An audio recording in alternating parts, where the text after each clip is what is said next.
Welcome back. In a moment, we'll be talking about electric vehicles and are they worth it? But first, here are some other stories to keep an eye on. Leading Democrats are calling for the resignation of the US Attorney General Jeff Sessions. The former senator is accused of failing to disclose 2 meetings he had with the Russian ambassador prior to Donald Trump's inauguration. In a statement, Sessions said the meetings were in his role as a senator, not as a member of the Trump team. Malaysian officials will release and deport a North Korean man who's been held in custody over the killing of Kim Jong-nam. The Attorney General said there was insufficient evidence to charge Ri Chong-choi. Police have charged 2 women with last month's murder. And German Chancellor Angela Merkel has begun a 2-day regional tour to North Africa. The visit is part of a fact-finding mission to help curb migrant flow into Europe. Merkel, who faces elections in September, is under intense pressure to reduce the number of asylum seekers coming into Germany. Well, let's return to cars now. While petrol heads love the kind of cars we were talking about earlier in the show, they're going to have to choose something else when the petrol runs out. Electric vehicles have been on sale for years already, but when will they be the only choice? Early designs for electric vehicles, or EVs, were developed in the late 19th century, but the rise of the internal combustion engine allowed petrol engines to become the more popular option.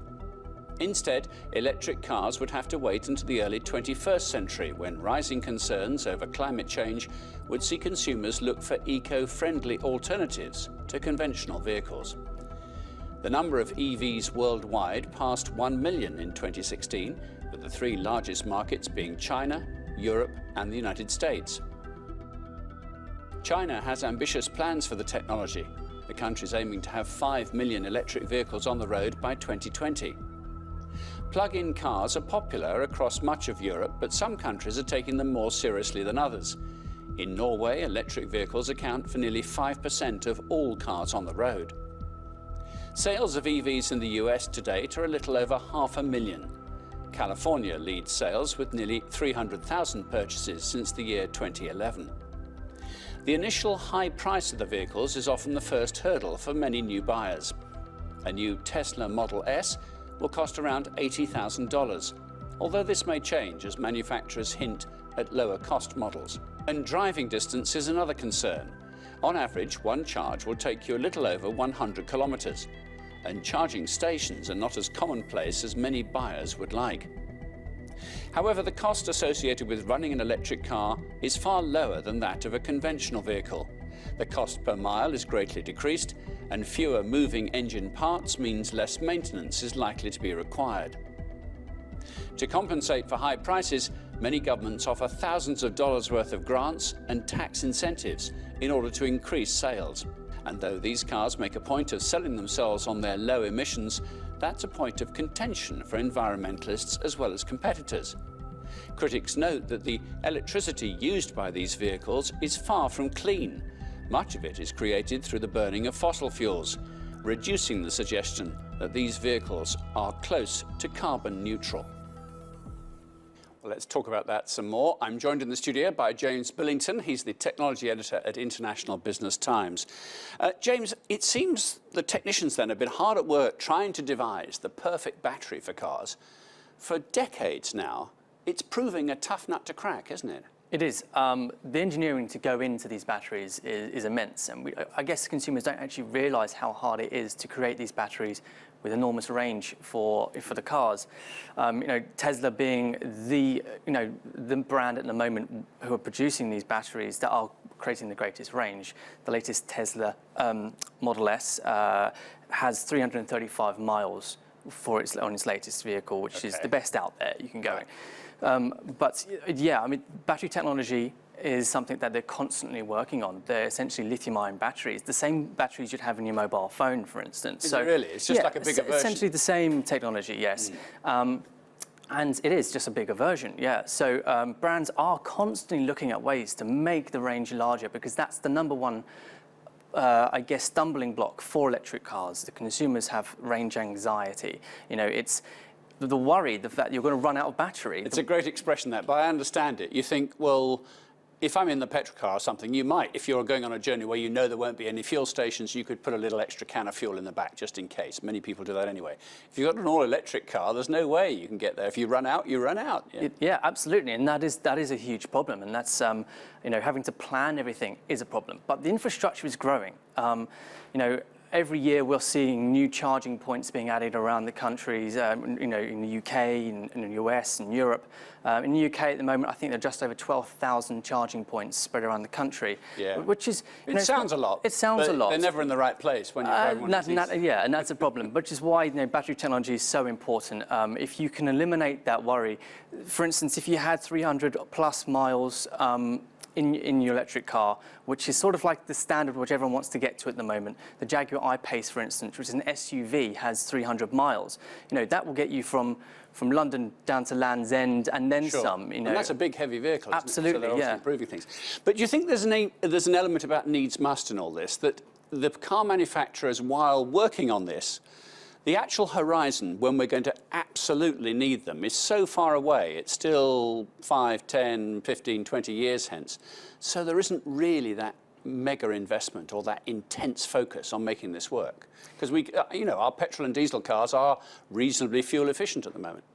Yes, but there also, there might be a needs must when governments introduce bans on diesel. Governments might have to intervene. Absolutely. Do you think that's likely to be the case? Well, we're seeing it across European cities at the moment.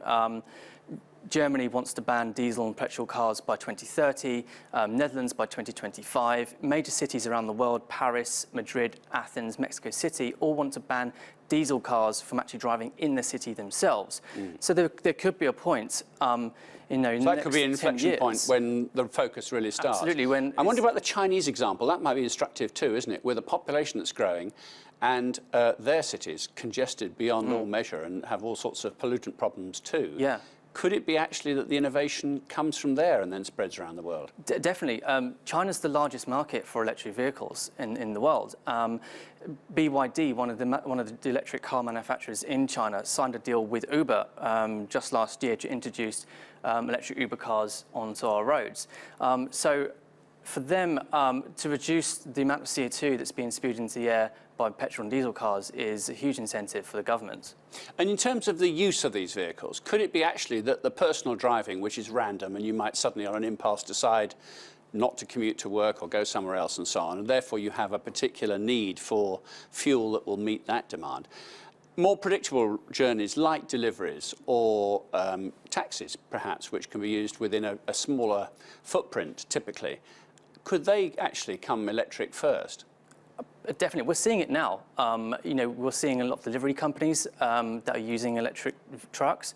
You're seeing buses in some cities that are using electricity because they're small journeys and they have that range to accommodate for that. For sure, absolutely. OK, the electricity not being free argument, which we alluded to, is an interesting one because, of course, just because you've got an electric vehicle, there you are, you're not using any petrol or hydrocarbons as you commute from A to B, but you've still got to charge the thing, haven't you? And for the time being, a lot of that relies on burning gas or other fossil fuels. Yeah, well, that's the second stumbling block, really, I guess, for consumers to buying electric cars. It's the charging and the cost that comes with it. Estimated it's around about 2p per mile if you're plugging into your standard UK, home mains, but it takes a long time to do that.